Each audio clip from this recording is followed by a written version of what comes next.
నమస్కారము. ఈరోజు మనం చిన్నపిల్లల నీతి కథలలో పనితనం అనే కథ తెలుసుకుందాము.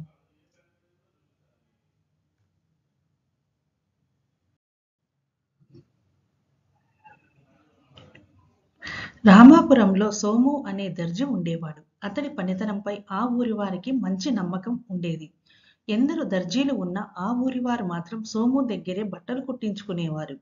పండగలు పబ్బాలప్పుడు సైతం అతడు పరిమిత సంఖ్యలోనే బట్టలు కుట్టడానికి తీసుకొని సకాలంలో వారికి తిరిగి ఇచ్చేవాడు.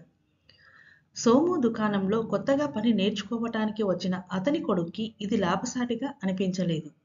అందుకే, నాన్న, నువ్వు నెమ్మదిగా జాగ్రత్తగా రోజుకి 5-6 జతల బట్టలు కుట్టే బదులు కాస్త వేగం పెంచి 10 జతలు కుట్టినా ఆ పనితనంలో తేడాను తొందరగా ఎవరూ గమనించరు కదా, దానివల్ల మనకు ఆదాయం రెట్టింపు అవుతుంది కదా అని తండ్రికి సూచించాడు.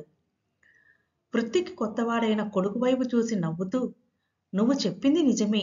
మనం త్వరగా నాణ్యత లేకుండా ఎక్కువ బట్టలు కుట్టేసి ఎక్కువ డబ్బు సంపాదించవచ్చు. ఆ విషయం 2-3 నెలల వరకు ఆ బట్టలు వేసుకునే వారికి కూడా తెలియదు.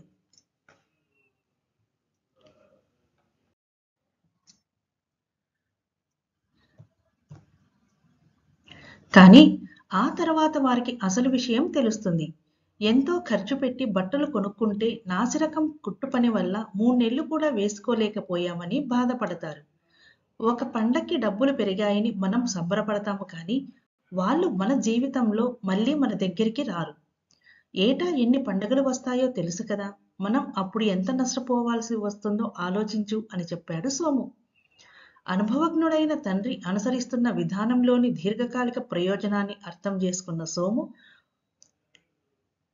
సోము కొడుకు కూడా ఆ రోజు నుంచి అదే పద్ధతిని అనుసరించడం మొదలుపెట్టాడు.